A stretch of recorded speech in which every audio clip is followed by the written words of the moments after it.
The sun had not yet risen over the small village of Ijer. While other children slept, 12-year-old Samuel was already awake. Every morning, he carried 2 empty buckets and walked more than 3 kilometers to the stream. After fetching water, he sold it to villagers before going to school. Life was difficult. His father had died years earlier, leaving his mother, Mama Grace, to raise him alone.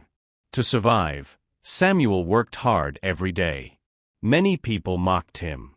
"Here comes the water boy. Will you carry water all your life?" The word stung, but Samuel never answered back. Instead, he remembered his mother's words. Never be ashamed of honest work. God sees what people don't see. One afternoon, a black SUV entered the village and suddenly broke down. Villagers gathered around the vehicle, curious to see such an expensive car. The owner, a wealthy businessman named Mr. Johnson, stepped out and waited while his driver tried unsuccessfully to fix the engine. As he looked around, he noticed something unusual. While everyone else crowded around the SUV, one boy walked past carrying heavy buckets of water. The boy was sweating, exhausted, yet focused on his work. That boy was Samuel. Mr. Johnson watched him disappear down the road. Something about the boy's determination caught his attention.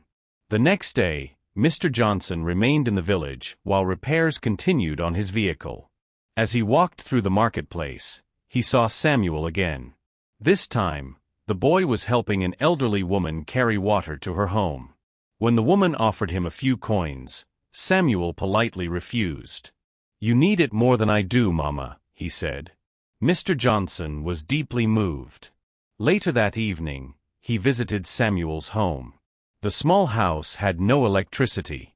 Inside, Samuel sat under a lantern studying his schoolbooks. Mr. Johnson could hardly believe what he was seeing.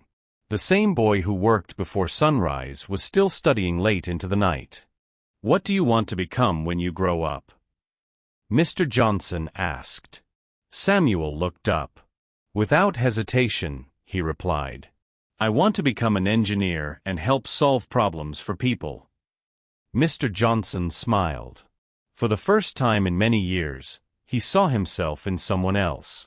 Before leaving, he told Samuel and his mother, "I would like to pay for Samuel's education." Mama Grace burst into tears.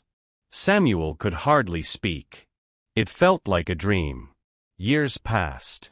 Samuel worked harder than ever. He excelled in school, graduated from university, and eventually became a respected engineer.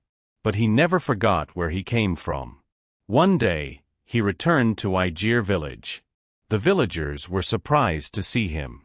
The same people who once laughed at him now gathered to welcome him. Soon, construction began on a massive water project. Pipes were installed.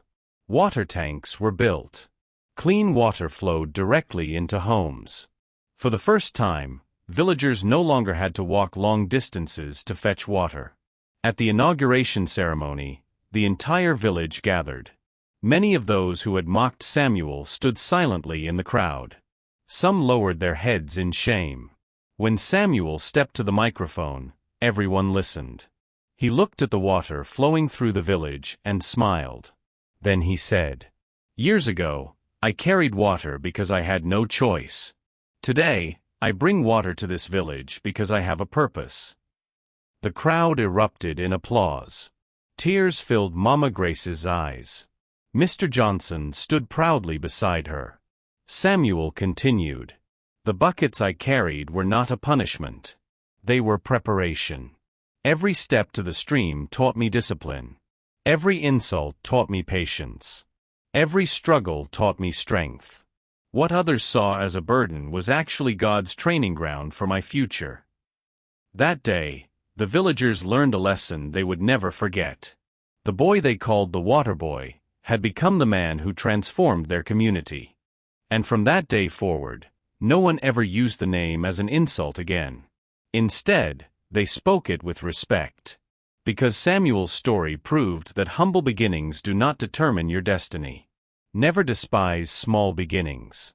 Hard work today can become tomorrow's testimony. Character is more valuable than talent alone. God often uses difficult seasons to prepare us for greater purposes. Your current struggle may be preparing you for your future assignment. Don't let people define you by your current situation. The boy carrying water became the man who brought water to an entire village.